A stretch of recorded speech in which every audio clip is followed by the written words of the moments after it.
മക്കളെ, ഇന്ന് നമുക്ക് ഒരു സെക്കൻഡ് ടേമിന്റെ ക്വസ്റ്റ്യൻ ഒന്ന് പരിചയപ്പെടാം. എക്സാം ആയല്ലോ, എക്സാം അടുത്തു. അതുകൊണ്ട് തന്നെ നമുക്കൊരു മോഡൽ ക്വസ്റ്റ്യൻ ചെയ്യുന്നത് വളരെ നല്ലതായിരിക്കും. അപ്പൊ നമുക്കൊരു മോഡൽ ക്വസ്റ്റ്യൻ നോക്കാം. എങ്ങനെയാണ് ക്വസ്റ്റ്യൻ വരുന്നത്? അതായത് ഇവിടെ നിങ്ങൾക്ക് ജബ് ഗാന്ധിജിക്ക് ഗഡി ചോരി ചലി ഗയി എന്ന ചാപ്റ്ററിൽ നിന്നാണ് ഫസ്റ്റ് ക്വസ്റ്റ്യൻ വന്നിരിക്കുന്നത്. ജബ് ഗാന്ധിജിക്ക് ഗഡി ചോരി ചലി ഗയി ലേഖ് കാ അംശ് പഠിക്കർ 1 മുതൽ 3 വരെയുള്ള ചോദ്യത്തിന്റെ ഉത്തരമാണ് നിങ്ങൾ ഈ സൂചന നോക്കിയിട്ട് ചെയ്യേണ്ടത്. ഒന്നാമത്തെ ക്വസ്റ്റ്യൻ എന്താണെന്ന് നോക്കാം. കിസ്നെ ഗാന്ധിജി കോ ചായ് പർ ബുലായ? ആരാണ് ഗാന്ധിജിയെ ചായ പാർട്ടിക്ക് വിളിച്ചത്? മനസ്സിലായില്ലേ? ഗാന്ധിജിയെ ചായ പാർട്ടിക്ക് വിളിച്ചത് ആര്? അപ്പൊ നമുക്ക് ഈ സൂചന നോക്കണം. ജബ് അംഗ്രേസോं के अंतिम वायसरॉय लॉर्ड माउंटबेटन भारत आए तो उन्होंने सोचा कि गांधी से बात किए बगैर भारत में कुछ नहीं किया जा सकता. तो परंपरानुसार उन्होंने गांधी जी को चाय पर बुलाया और गांधी जी ने यह आमंत्रण स्वीकार भी कर लिया. മനസ്സിലായല്ലോ? ആരാണ് ഗാന്ധിജിയെ ചായ പാർട്ടിക്ക് വിളിച്ചത്? ആരാണ്? വൈസ്രോയ് അല്ലേ? വൈസ്രോയ് മൗണ്ട് ബാറ്റൻ ആണ് ഗാന്ധിജിയെ ചായ പാർട്ടിക്ക് വിളിച്ചത്. അപ്പൊ അതാണ് അതിന്റെ ആൻസർ ആയിട്ട് എഴുതേണ്ടത്. ഇനി അടുത്ത ക്വസ്റ്റ്യൻ നോക്കാം. कोष्टक के शब्दों का प्रयोग करके वाक्य को आगे बढ़ाएं. വാക്യ പിരമിഡ് തയ്യാറാക്കാനാണ് പറഞ്ഞത്. നിങ്ങൾ 8ാം ക്ലാസ്സിൽ നിന്നൊക്കെ പഠിച്ചത് തന്നെയാണ് വാക്യ പിരമിഡ് അല്ലെ? വളരെ സിമ്പിൾ ആയിട്ട് ചെയ്യാൻ പറ്റുന്നതാണ്. 2 മാർക്കാണ് വാക്യ പിരമിഡ് ചെയ്താൽ കിട്ടുന്നത്. ചായ് പർ ബുലായ, ഗാന്ധിജി കോ ചായ് പർ ബുലായ. വൈസ്രോയിനെ ഗാന്ധിജിക്കോ ചായ് പർ ബുലായ. ആരാണ് ഗാന്ധിജിയെ ചായ് പാർട്ടിക്ക് വിളിച്ചത്? വൈസ്രോയിലെ. അപ്പൊ ഇവിടെ എന്ത് എഴുതണം? വൈസ്രോയിനെ ഗാന്ധിജിക്കോ. വൈസ്രോയിനെ ഇവിടെ ഉണ്ട്, അത് ഇങ്ങോട്ട് എടുത്ത് എഴുതാം. വൈസ്രോയിനെ ഗാന്ധിജിക്കോ ചായ് പർ ബുലായ. ഓക്കെ.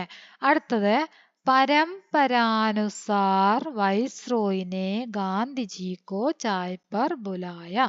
രണ്ടാമത്തെ ആൻസർ എന്താണ്?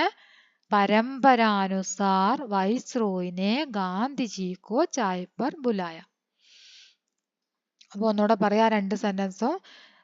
वाइसरॉय ने गांधी जी को चाय पर बुलाया.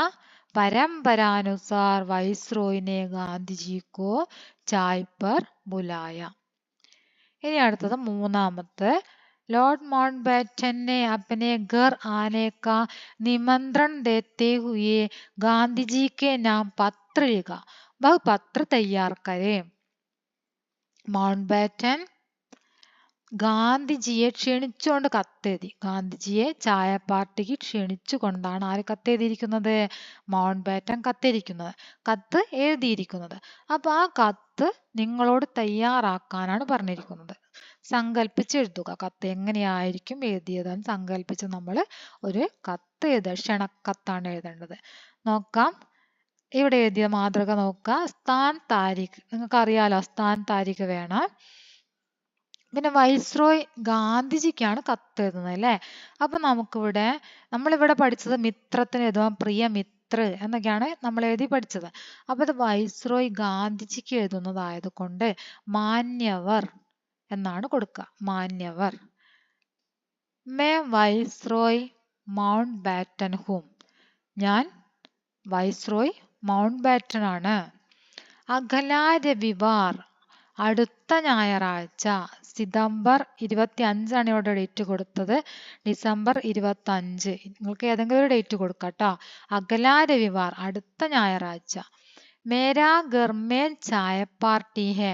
എന്റെ വീട്ടില് ചായ പാർട്ടി ഉണ്ട്. ഉസ് ദിൻ ആപ്പ് അപ്പനി മിത്രോं के साथ बड़े सवेरे यहाँ आकर मेरी खुशी में भाग लो. ആ ദിവസം താങ്കൾ താങ്കളുടെ സുഹൃത്തുക്കളോടൊപ്പം അതിരാവിലെ തന്നെ ഇവിടെ എത്തിയിട്ട് Mary Kushi may Bhaag law, എന്റെ സന്തോഷത്തിൽ പങ്കുചേരണം. मैं आपको सब സപ്രേം ആമന്ത്രൺ കർത്താ ഹൂം. ഞാൻ താങ്കളെ സ്നേഹത്തോടെ ക്ഷണിക്കുന്നു. मैं आपको सप्रेम आमंत्रण करता हूँ.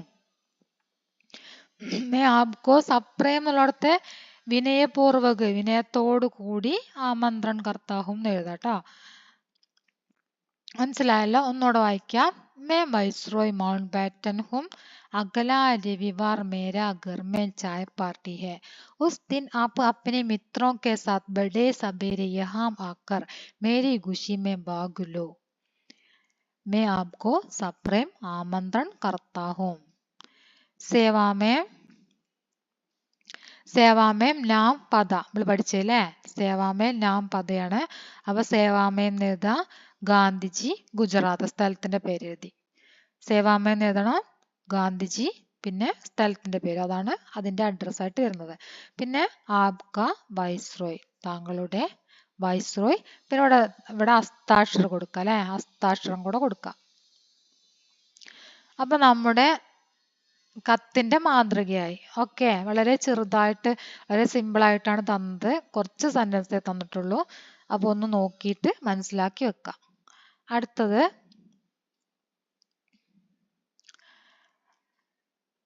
ക്വസ്റ്റ്യൻ വരുന്നത് ജന കാ ചെഹര ഏക് കവിത കി നിമ്നലിഖിത പങ്ക്തിയാം പഠിക്കർ. അതായത് ജന കാ ചെഹര എന്ന കവിത നമ്മൾ പഠിച്ചതാണ് അല്ലെ? മുക്തിബോധജിയുടെ ജന കാ ചെഹര എന്ന കവിത നമ്മൾ പഠിച്ചതാണ്. അതിൽ നിന്നാണ് ക്വസ്റ്റ്യൻ വന്നിരിക്കുന്നത്. 4 മുതൽ 7 വരെയുള്ള ക്വസ്റ്റ്യൻ നമ്മൾ ഇതൊന്ന് ആൻസർ ചെയ്യണം. ഓക്കെ, 4ാമത്തെ ക്വസ്റ്റ്യൻ നോക്കാം. ജന കാ ചെഹര ഏക് കിസ്കി കവിത ഹെ. ജന കാ ചെഹര ഏക് എന്ന കവിത ആരുടേതാണ്? കിസ്കി, ആരുടെ കവിതയാണ്? ആരുടെ കവിതയാണ്? മുക്തിബോധ് അല്ലെ? ആരുടെ കവിതയാണ്? മുക്തിബോധ്. ജന കാ ചെഹര ഏക് മുക്തിബോധിന്റെ കവിതയാണ്. അടുത്തത് നദിയാ മാനവ് കോ കിസ്കാ സന്ദേശ് ദേത്തി ഹെ. നദികൾ മനുഷ്യന് എന്ത് സന്ദേശമാണ് നൽകുന്നത്? നദികൾ മനുഷ്യന് നൽകുന്ന സന്ദേശം എന്താണ് എന്നാണ് ചോദിച്ചത്. 4ാമത്തെ ആൻസർ മുക്തിബോധ്. 5 നദിയോ കി നദിയോം തര കെ പ്രദേശോം സെ ഹോക്കർ ബഹത്തി ഹെ. നദികൾ പലതരത്തിലുള്ള പ്രദേശങ്ങളിലൂടെയാണ് ഒഴുകുന്നത്. पर उनके जीवन സമസ്യായം और പ്രവാഹ് സമാൻ ഹെ. പക്ഷേ നദികളുടെ ജീവിത പ്രശ്നങ്ങളും അതുപോലെ തന്നെ ഒഴുക്കും, ആ നദികളുടെ ഒഴുക്ക് എല്ലാം ഒരുപോലെ തന്നെയാണ്. നദിയാ മാനവക്കോ ഹം ഏക് ഹേ സന്ദേശ് ദേത്താ ഹെ. നദി മനുഷ്യന് നമ്മൾ ഒന്നാണ് എന്ന സന്ദേശമാണ് നൽകുന്നത്.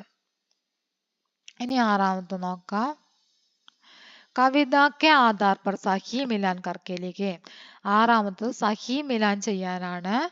ജനതാ കെ ചെഹരെ കി ജുരിയാം, ബന്ദി ഹുയി മുട്ടിയാം, ജൽത്താ ഹുവാ സിതാര, അബാർ അകുലാത്തി സിന്ദഗി കി ധാര, ജനതാ കാ വിരോധ്, ജനതാ കി പ്രതീക്ഷ, ജനതാ കി വേദന, ജനതാ കാ സംഘർഷ്. ഓക്കെ, അപ്പൊ നമുക്ക് നോക്കാം. ജനതാ കെ ചെഹരയ്ക്ക് ജുരിയാം, ജനങ്ങളുടെ മുഖത്ത് കാണുന്ന ചുളിവുകൾ എന്തിനെയാണ് അത് പ്രതീകമാക്കുന്നത്? ജനതാക്കി വേദന, ജനങ്ങളുടെ വേദനയാണ്. ജനതാക്കി വേദന, ജനതാക്കി വേദനയാണ്. ബന്ദി ഹുയി മുട്ടിയാം, അതായത് അവരുടെ ചുരുട്ടിയ മുഷ്ടികൾ എന്തിനെയാണ് പ്രതീകമാക്കുന്നത്? ജനതാക്ക വിരോധാണ് ബന്ദി ഹുയി മുട്ടിയാം. ബന്ദി ഹുയി മുട്ടിയാം ജനതാക്ക വിരോധ്. ജലത്താ ഹുവാ സിത്താര ജനതാക്ക പ്രതീക്ഷ, ജ്വലിക്കുന്ന നക്ഷത്രമായിട്ട് പറയുന്നത് ജനങ്ങളുടെ പ്രതീക്ഷയെയാണ് ഇവിടെ ജ്വലിക്കുന്ന നക്ഷത്രമായിട്ട് പറയുന്നത്. ജൽത്താ ഹുവാ സിത്താര ജനതാക്കി പ്രതീക്ഷ.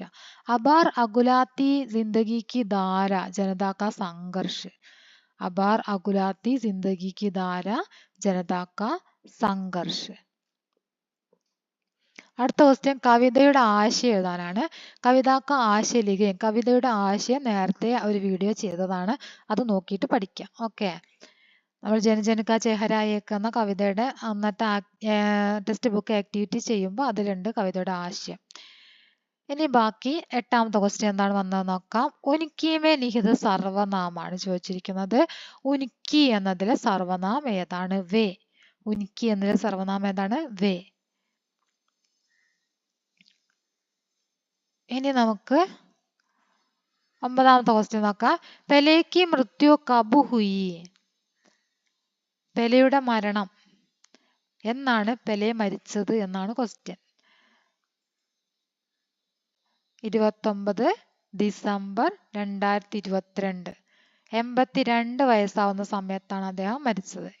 ഡിസംബർ 29ാം തീയതി കൊല്ലവർഷം 2022. അദ്ദേഹത്തിന് ആ സമയത്ത് 82 വയസ്സായിരുന്നു. അടുത്ത ക്വസ്റ്റ്യൻ നോക്കാം. പെലേക്ക് മൃത്യു का समाचार अखबारों में आया वह समाचार तैयार करें. പെലെയുടെ മൃത്യു, പെലെയുടെ മരണം വാർത്തയായിട്ട്, പത്രവാർത്തയായിട്ട് വന്നു. ആ പത്രവാർത്ത തയ്യാറാക്കാനാണ് പറഞ്ഞിരിക്കുന്നത്. और क्वेश्चन ഉണ്ട്. संकेतों के आधार पर पेले की जीवनी का अंश तैयार करें. ഇവിടെ തന്നിരിക്കുന്ന സൂചനയുടെ അടിസ്ഥാനത്തിൽ പെലെയുടെ ജീവനി തയ്യാറാക്കാനാണ്, ജീവചരിത്രക്കുറിപ്പ് തയ്യാറാക്കാനാണ് അടുത്ത ക്വസ്റ്റ്യൻ പറഞ്ഞിരിക്കുന്നത്. ഈ രണ്ടെണ്ണത്തിൽ ഏതെങ്കിലും ഒന്നാണ് നിങ്ങൾ ചെയ്യേണ്ടത്. ഓക്കെ, അപ്പൊ നമുക്ക് നോക്കാം. ഫുട്ബോൾ കെ രാജാക്ക് മൃത്യു ഹോ ഗയി. പത്രവാർത്തയാണ് എഴുതിയത്. ഫുട്ബോൾ കെ രാജാക്ക് മൃത്യു ഹോ ഗയി. ഫുട്ബോൾ രാജ അന്തരിച്ചു. ഫുട്ബോൾ രാജ അന്തരിച്ചു എന്നാണ് ഹെഡിങ്. ബ്രസീൽ. കൽ സുബഹ് 9 ബജെ പെലെ കാ മൃത്യു ഹുയി. ഇന്നലെ രാവിലെ 9 മണിക്കാണ് പെലെക്ക് മരണം സംഭവിച്ചത്. ഉനിക്കോ അദ്ദേഹത്തിന് എത്ര വയസ്സായിരുന്നു?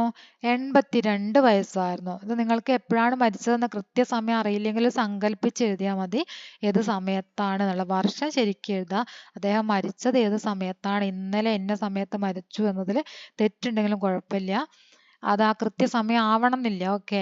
കൽ സുബഹ് 9 ബജെ പെലെ കാ മൃത്യു ഹുയി. ഇന്നലെ രാവിലെ 9 മണിക്കാണ് അദ്ദേഹത്തിന് മരണം സംഭവിച്ചത്. ഉനിക്കോ അദ്ദേഹത്തിന് ആ സമയത്ത് 82 വയസ്സായിരുന്നു. കൽ ശാം 5 ബജെ ഉൻകാ ശവസംസ്കാർ ഹോഗാ. നാളെ ശാം 5 ബജെ, വൈകുന്നേരം 5 മണിക്കാണ് അദ്ദേഹത്തിന്റെ ശവസംസ്കാരം നടക്കുന്നത്. വേ ഏക് സർവശ്രേഷ്ഠ ഖിലാഡി താ. അദ്ദേഹം ഒരു സർവശ്രേഷ്ഠനായ കളിക്കാരനായിരുന്നു. 3 വിശ്വകപ്പ് ജീത്തനെ വാലെ പഹലെ ഖിലാഡി താ വഹ്.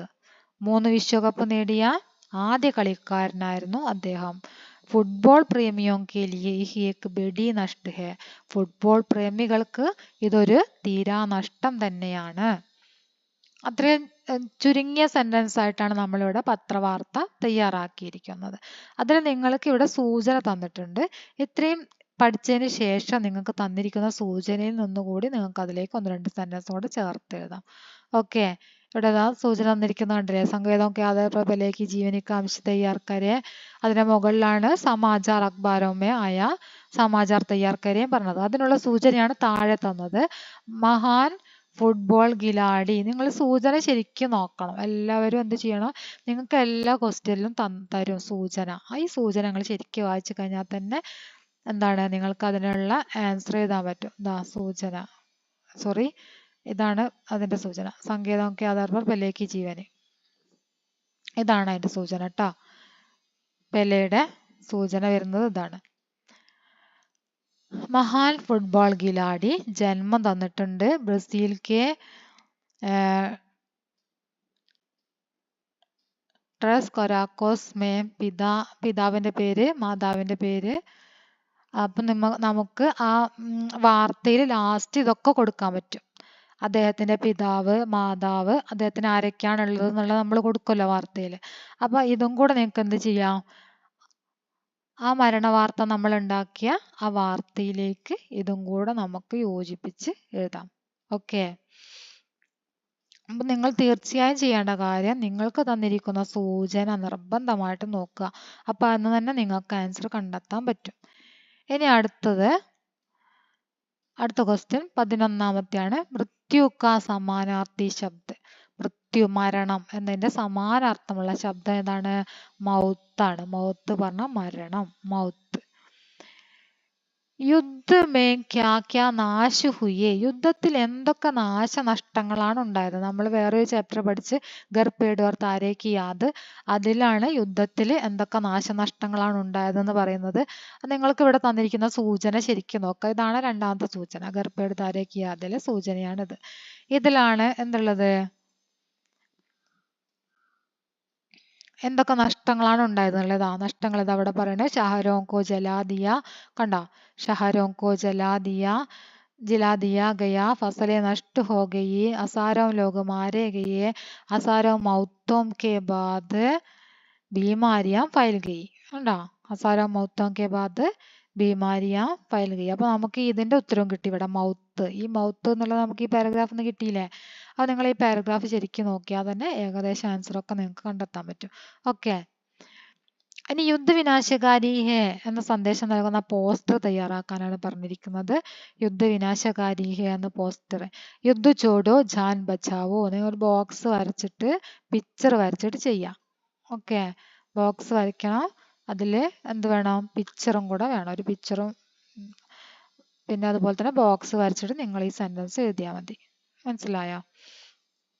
യുദ്ധ ചോടോ ജാൻ ബച്ചാവോ, യുദ്ധ സെ കോയി ഫായദ നഹീ, യുദ്ധ ചോടോ പ്രകൃതി സംരക്ഷൺ കരോ. യുദ്ധ ചോടോ എന്ന് തന്നെയാണ് കേട്ടോ അവിടെ, സ്പെല്ലിംഗ് മിസ്റ്റേക്ക് വന്നതാണ്. ഈ ചോടോ എന്ന് തന്നെയാണ് അവിടെയും ഉപയോഗിക്കുക, യുദ്ധ ചോടോ. ഓക്കെ, അപ്പൊ നോക്കാം, യുദ്ധ ചോടോ ജാൻ ബച്ചാവോ, യുദ്ധ സെ കോയി ഫായദ നഹീ, യുദ്ധ ചോടോ പ്രകൃതി കോ സംരക്ഷൺ കരോ. യുദ്ധ ചോടോ എന്നാണ് ഇവിടെ കേട്ടോ മക്കളെ, ഈ ചോടോ എന്ന് തന്നെയാണ് ഇവിടേക്ക് വരിക കേട്ടോ. ആ പോസ്റ്റർ ഉണ്ടാക്കി കഴിഞ്ഞു. ഇനി അടുത്തത് ഓർ ക്വസ്റ്റ്യൻ ആണ്, പടുക്കഥ തയ്യാറാക്കാനാണ് പറഞ്ഞിരിക്കുന്നത്. निम्नलिखित प्रसंग के आधार पर पटकथा का एक दृश्य तैयार करें. एक शाम जब वे बहुत थके हुए थे तो उन्होंने एक जली हुई इमारतों को देखा. इसके पास ही एक नया फार्म हाउस बना था. रसोई के दरवाजे के बाहर एक लड़की सब्जियां छील रही थी. ഇതിൽ നിന്ന് എന്ത് ചെയ്യണം, പടുക്കഥ തയ്യാറാക്കണം. പടുക്കഥ പറഞ്ഞാൽ സ്ക്രിപ്റ്റ് ആണ് തയ്യാറാക്കേണ്ടത്. അത് എഴുതിയിട്ടുണ്ടോ നോക്കട്ടെ, എഴുതിയില്ല. അപ്പൊ അതെങ്ങനെയാണ് ചെയ്യേണ്ടതെന്ന് പറയാം. ആദ്യം തന്നെ നിങ്ങൾക്ക് ടെക്സ്റ്റ് ബുക്കിൽ ഉണ്ടായിരുന്നു ഈ പാഠത്തിൽ ലാസ്റ്റ് പടുക്കഥ, നിങ്ങൾ ടെക്സ്റ്റ് ബുക്കിൽ തന്നെ ഉണ്ട് ലാസ്റ്റ് പടുക്കഥ എന്ന് പറഞ്ഞിട്ട് ഒരു ഭാഗം നിങ്ങൾക്ക് തന്നിട്ടുണ്ട് എങ്ങനെ പടുക്കഥ എഴുതണം എന്ന്. അപ്പൊ ഇവിടെ സന്ദർഭം എഴുതണം നമ്മൾ ആദ്യം തന്നെ. एक शाम जब वे बहुत थके हुए थे तो उन्होंने जली हुई इमारतें को देखा. उनके पास ही एक नया फार्म हाउस बना था. रसोई के दरवाजे के बाहर एक लड़की सब्जियां छील रही थी. അപ്പൊ നമ്മൾ ബ്രാക്കറ്റിൽ കൊടുക്കുക, एक शाम जब वे थके हुए थे उन्होंने एक लड़की को देखा. लड़की ने സബ്ജിയാം ചീൽ രഹി ഥി. അവര് വളരെയധികം ക്ഷീണിച്ച് അവശരായി വൈകുന്നേര സമയത്ത് एक जली हुई इमारतों का देखा. वहां एक लड़की बैठकर सब्जियों का छील रही थी. ഒരു ലടുക്കി, ഒരു പെൺകുട്ടി എന്ത് ചെയ്യുന്നുണ്ടായിരുന്നു, അവിടെ പച്ചക്കറിയുടെ തൊലി കളയുന്നുണ്ടായിരുന്നു. സന്ദർഭം അതാണ്. എന്നിട്ട് വൈകുന്നേരം അവരൊരു സ്ഥലത്തെത്തി, ഒരു വീടിന്റെ അടുത്തെത്തി. ആ വീട്ടുമുറ്റത്ത് ഒരു പെൺകുട്ടി ഇരുന്നിട്ട് പച്ചക്കറികളുടെ ഒക്കെ തൊലി കളയുന്നുണ്ടായിരുന്നു. അതാണ് സന്ദർഭം. എന്നിട്ട് നമ്മൾ അതിന് സംഭാഷണം ഉണ്ടാക്കാം. സംഭാഷണം എങ്ങനെ എഴുതും, ആ പെൺകുട്ടിയുമായിട്ട് സംസാരിക്കണം അല്ലേ. പെൺകുട്ടിയോട് എന്താ ചോദിക്കുന്നത്, ഹംകോ ഗാനെ കെ ലിയേ കുച്ച് ദേ സക്താ ഹേ, ഞങ്ങൾക്ക് കഴിക്കാൻ എന്തെങ്കിലും തരാൻ പറ്റുമോ എന്ന് ലടുക്ക ചോദിക്കുകയാണ്. ലടുക്ക എന്ന് എഴുതുക, ഹംകോ ഗാനെ കെ ലിയേ കുച്ച് ദേ സക്താ ഹേ. അപ്പൊ ലടുക്കി എന്താ പറയാ, ആ പെൺകുട്ടി, ആ പച്ചക്കറിയുടെ തൊലി കളയുന്ന പെൺകുട്ടിയാണ് പറയുന്നത്. ആ പെൺകുട്ടി എന്താ പറയുന്നത്, എന്താ പറയാ, ബിൽക്കുൽ, തികച്ചും, തീർച്ചയായിട്ടും നിങ്ങൾക്ക് തരാൻ പറ്റും.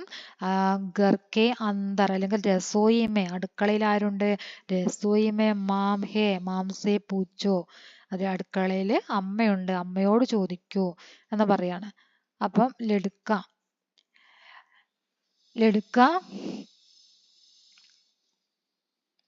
ടീക്ക് ശരി, ഹം അന്തർ ജാത്ത ഹോ, ഞങ്ങൾ അകത്തേക്ക് പോകുന്നു എന്ന് പറഞ്ഞിട്ട് അവർ അകത്തേക്ക് പോവാണ്. പിന്നെ പെൺകുട്ടിയല്ല, അമ്മ. വീട്ടിലെ ഉള്ളിൽ അമ്മയാണുള്ളത്. അമ്മയല്ല അടുക്കളയിലുള്ളത്. അമ്മ ചോദിക്കാണ് ക്യാ ചാഹിയേ, എന്താണ് വേണ്ടതെന്ന് ചോദിക്കുന്നു. അപ്പൊ അവര് പറയാണ് ഗാനെ കേലിയെ കുച്ച് ദേ സക്താ ഹേ, വീണ്ടും ചോദിക്കുകയാണ് കഴിക്കാൻ എന്തെങ്കിലും തരുമോ എന്ന് ചോദിക്കുന്നു. കുറച്ച് മാത്രം സെന്റൻസ് ഉണ്ടാക്കിയാൽ മതി. ചെറിയ സെന്റൻസുകളായിട്ട് ഒരു 3-4 സെന്റൻസ് വാർത്താലാപം ഉണ്ടാക്കുക. ബാക്കി നിങ്ങൾ സന്ദർഭം എഴുതുക. പിന്നെ ലാസ്റ്റില് ദൃശ്യ സമാപ്ത് എന്ന് എഴുതാം. ഓക്കെ, ഇത് ഞാൻ എഴുതിയിട്ടില്ല, അതിന് വിട്ടുപോയതാണ് എൻ്റെ അടുത്ത്, ഞാൻ ശ്രദ്ധിച്ചിട്ടില്ല. ഞാനിത് ആ പോസ്റ്റർ മാത്രമാണ് എഴുതിയത്, ഇത് എഴുതിയിട്ടുണ്ടായിരുന്നില്ല. അപ്പൊ ഏകദേശം എങ്ങനെ എഴുതണം എന്നുള്ളത് ഇപ്പോൾ ഇത് നോക്കുന്ന ക്ലാസ് എടുക്കുന്ന സമയത്ത് അപ്പളേ പറഞ്ഞതാണ്. അതുകൊണ്ടാണ് ഇങ്ങനെ വിക്കി പറഞ്ഞത് കേട്ടോ. ഇനി അടുത്ത് നോക്കാം. 14-മത്തത് വേ ഏക് ദൂർ ദേശ് പഹുഞ്ചേ. അതായത് ഘർ പേട് താരേക്ക് യാദ് എന്ന ലോകകഥയിലെ നിമ്നലിഖിത ഘടനായോങ്കോ ക്രമബന്ധ കർക്കയിലേക്ക്. ഇവിടെ തന്നിരിക്കുന്നത് 14-മത്തെ ക്വസ്റ്റ്യൻ ക്രമത്തിൽ എഴുതാനാണ്. എന്താണ് പറഞ്ഞിരിക്കുന്നത്? ക്രമത്തിൽ എഴുതാനാണ് പറഞ്ഞിരിക്കുന്നത്. വേ ഏക് ദൂർ ദേശ് പഹുഞ്ചേ, ഫിൻലൻഡ് में युद्ध हुआ, वहां उनको आश्रय मिला, वह भाई और बहन घर से बिछुड़ गए. അപ്പൊ നമുക്കിതിനെ ഓർഡർ ആക്കേണ്ടത്, ഒന്നാമതായിട്ട് വരുന്നത് ഫിൻലൻഡിൽ യുദ്ധം ഉണ്ടായതാണ് അല്ലെ. അപ്പൊ ഫിൻലൻഡ് മേ യുദ്ധ ഹുവ 1, 2 ഏക് ഭായി ഓർ ബഹൻ ഘർ സെ ബിഛുട് ഗയെ, ഒരു സഹോദരനും സഹോദരിയും വീട്ടിൽ നിന്നും വേർപെട്ടു പോയി. പിന്നെന്താണ്? വേ ഏക് ദൂർ ദേശ് പഹുഞ്ചെ, അവരൊരു ദൂരദേശത്തെത്തി. വഹാ ഉनको ആശ്രയമില്ല, അവിടെ അവർക്ക് ആശ്രയം ലഭിച്ചു. കബ് തക്ക് കവിത കി നിമ്നലിഖിത പങ്ക്തിയാ പഠിക്കർ. ഇനി അടുത്ത ലാസ്റ്റ് വരുന്ന ക്വസ്റ്റ്യൻ കബ് തക്ക് എന്ന കവിതയിൽ നിന്നാണ്. അതിൽ 15 മുതൽ 17 വരെയുള്ള ക്വസ്റ്റ്യൻ ആൻസറാണ് നിങ്ങൾ ഈ കബ് തക്കിൽ നിന്ന് എഴുതേണ്ടത്. ബാട്ട് ജോഹ്ന ഇസ്കാ അർത്ഥ്, ബാട്ട് ജോഹ്ന എന്നതിന്റെ അർത്ഥം എന്താണ്? പ്രതീക്ഷ കർണ. ബാട്ട് ജോഹ്ന പ്രതീക്ഷ കർണ. ഇത് ഇമ്പോർട്ടന്റ് ആണ്, എക്സാമിന് ചോദിക്കുന്ന ക്വസ്റ്റ്യൻ ആണ്. ബാട്ട് ജോഹ്ന പ്രതീക്ഷ കർണ. സമാൻ ആശയ വാലി പങ്ക്തിയാ കവിതാംശ സെ ചുൻകർ ലിഖിए. കവിതയിൽ ഈ തന്നിരിക്കുന്ന ആശയം വരുന്ന വരികളാണ് നിങ്ങൾ കണ്ടെത്തി എഴുതേണ്ടത്. കോയി ബി തുമാരെ ദുഃഖ ദൂർ കർണേ കോ തയ്യാർ നഹി ഹോഗ, ജിസ്സെ ഉൻകെ ദുഃഖ കി വൃദ്ധി ഹോ. അതേ അർത്ഥം വരുന്ന വരികള് ക്യോം കരേഗ കോയി തുമാരി വ്യത കാ നിരാകരൺ, അപ്പനി വ്യത ബഡാനെ കെ ലിയേ. അത്രയാണ് അതിന്റെ വരികളായിട്ട് വരുന്നത്. മനസ്സിലായോ? പിന്നെ ലാസ്റ്റ് ക്വസ്റ്റ്യൻ എന്താണ്? കവിതാക്ക ആശയലിഖിയം, കവിതയുടെ ആശയം എഴുതാനാണ് പറഞ്ഞിരിക്കുന്നത്. കവിതാക്ക ആശയലിഖിയം, കവിതയുടെ ആശയം എഴുതുക. അത് നിങ്ങൾക്ക് തന്നതാണ്. നിങ്ങൾ ടെക്സ്റ്റ് ബുക്കിൽ കവിതയുടെ ആശയം എഴുതാൻ വേണ്ടിയുള്ള ക്വസ്റ്റ്യൻ ഉണ്ടായിരുന്നു. നിങ്ങളുടെ കബ് തക്ക് എന്ന കവിതയ്ക്ക് ശേഷം നമ്മൾ ആക്ടിവിറ്റി ചെയ്ത കൂട്ടത്തിൽ ഈ കവിതയുടെ ആശയം ചെയ്തിട്ടുണ്ട്. ഓക്കെ, അപ്പൊ അതുകൂടെ ഒന്ന് നോക്കിയിട്ട് പഠിക്കാം. പിന്നെ ഇതിൽ പറഞ്ഞിരിക്കുന്ന പടുക്കഥ ഏതെല്ലാം, ഈ നമ്മുടെ ചാപ്റ്ററിന്റെ പേരെന്താണ്? ഘർ പേട് ഓർ താരേ കി യാദ് എന്ന കഹാനി. അതിൽ പടുക്കഥ ചോദിക്കാൻ സാധ്യതയുണ്ട്. അപ്പൊ അതങ്ങനെ എഴുതാന്നുള്ളത് ഞാൻ വേറൊരു വീഡിയോ ആയിട്ട് ചെയ്യാം. അതൊന്ന് ഏതെങ്കിലും സന്ദർഭം എടുത്തിട്ട് ഒരു 2-3 സിറ്റുവേഷനിൽ നമുക്ക് പടുക്കഥ ഉണ്ടാക്കി നോക്കാം. അപ്പൊ നിങ്ങൾക്ക് എങ്ങനെ എഴുതണം എന്ന ഐഡിയ കിട്ടും. ഓക്കെ.